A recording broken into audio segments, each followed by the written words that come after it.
Assalamualaikum warahmatullahi wabarakatuh.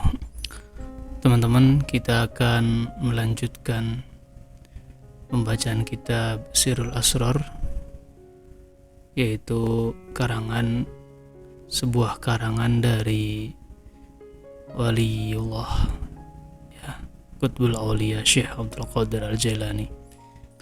Kitab ini kitab yang sangat luar biasa isinya. Bahkan setiap kita membacakan kitab ini, ada saja ilmu baru yang bisa kita dapatkan. Dan rasanya sangat terkagum-kagum dengan bahasa yang beliau sampaikan ini. Dan pada malam hari ini kita akan membahas tentang talqin, yang sebelumnya kita sudah membahas tentang taubat. Oke, kita langsung saja teman-teman masuk ke halaman 69. Fatalqin ala tuqat'i ma siwallah min qalbil mutalaqqin.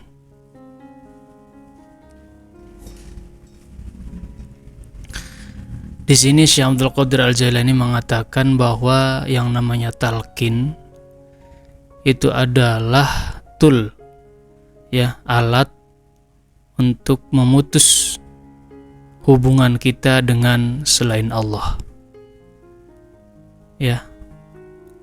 Alat atau tool untuk memutus hubungan orang yang ditalqin dari selain Allah.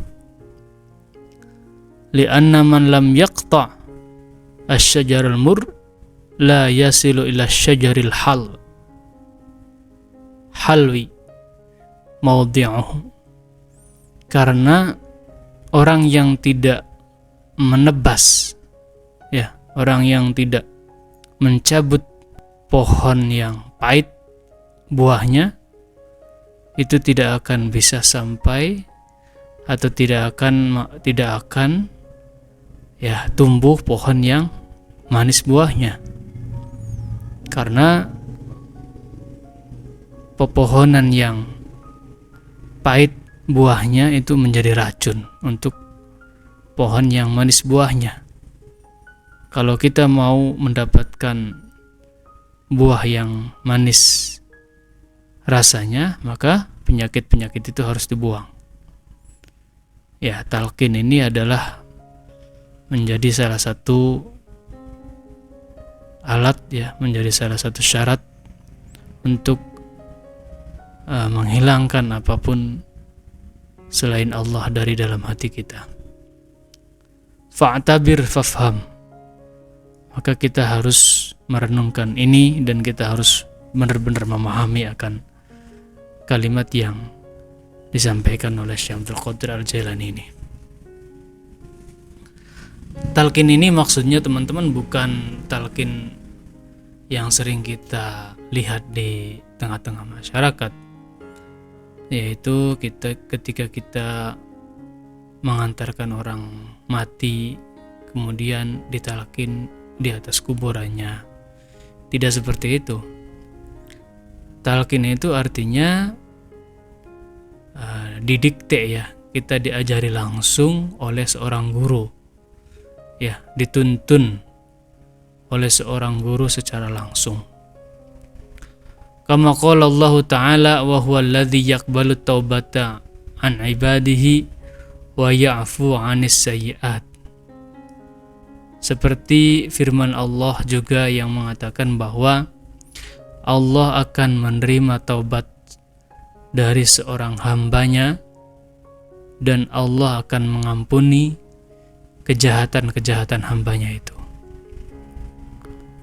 Wa kama qala ta'ala man taba wa amana wa amila sholihan fa ulaika yubaddilullahu sayyi'atihim hasanat. Kata Allah, barang siapa yang mau bertobat kepada Allah, mau kembali kepada Allah, kemudian dia beriman dan melakukan amal-amal yang soleh, maka Allah akan mengganti kejahatan-kejahatannya dengan kebaikan-kebaikan. Fataubatu ala nawaini. Di sini dikatakan taubat itu ada dua macam. Ada dua model. Ada dua tingkatan. Taubatul am wa taubatul khos. Pertama adalah taubat tingkatan orang umum, dan yang kedua taubat tingkatan orang khusus.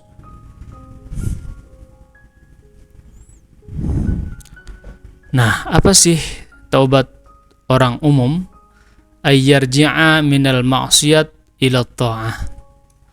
Taubatnya orang pada kebanyakannya, ya orang umum pada kebanyakannya, yaitu ketika dia berhenti melakukan maksiat, kemudian dia kembali melakukan ketaatan. Itu namanya taubat. Wa minaz zamima ilal hamidah. Yang dulunya dia punya perilaku yang buruk, kemudian dia tinggalkan dan kembali untuk melakukan atau berperilaku yang baik. Wa minal jahim ilal jannah. Dari neraka jahanam dia ingin kembali ke surga. Wa min rahatil badan ila masyaqqatin nafs bidzikri wal juhdi was-sa'yil qawi.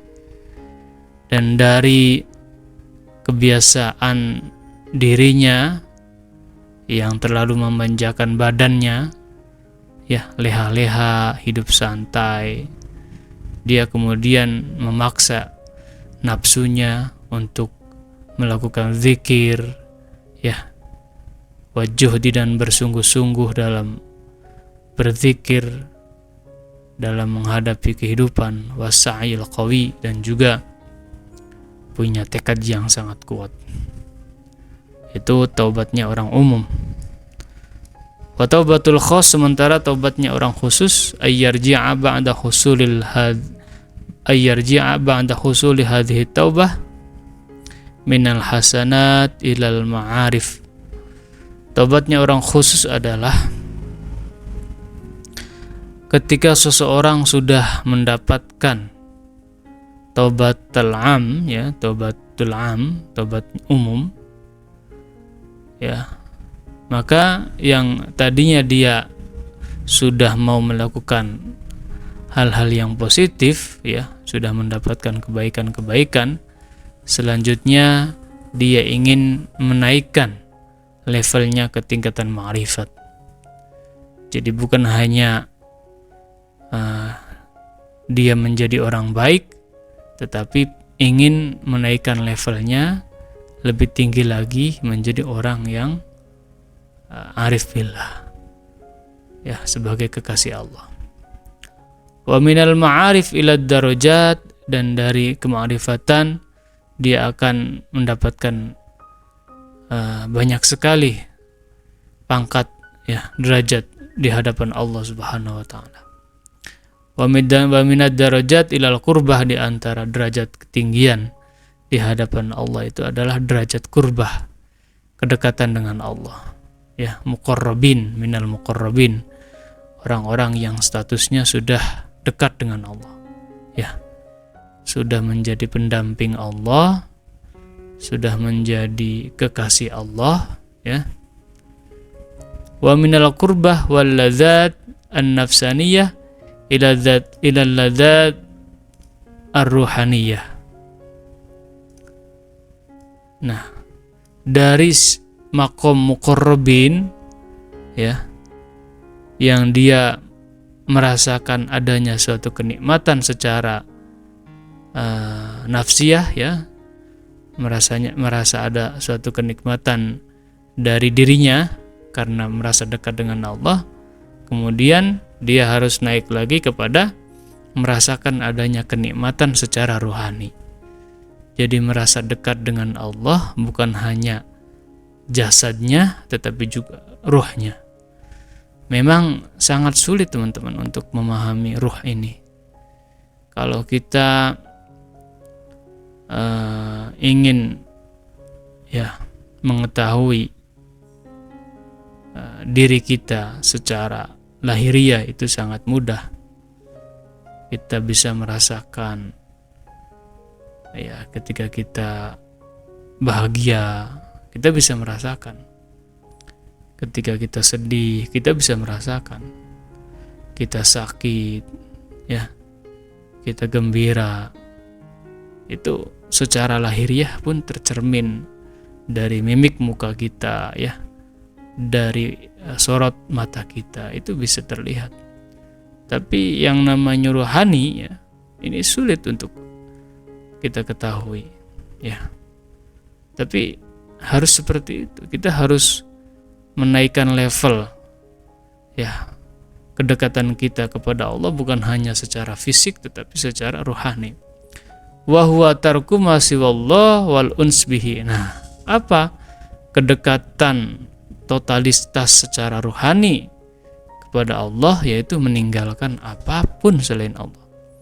Tarku ma siwallah, meninggalkan apapun selain Allah, dan tidak lagi bersenang-senang dengan apapun selain Allah. Wan nazar ilaihi bi'ainil yaqin, dan juga melihat, ya, kepada Allah dengan mata keyakinan, ya, dengan ainul yakin. Jadi bukan hanya iman lagi, ya, bukan lagi sebatas iman, tetapi harus sudah pada tahapan yakin, ya, ainul yakin. Oke teman-teman, untuk kajian kitab Sirrul Asrar pada kesempatan kali ini cukup sekian.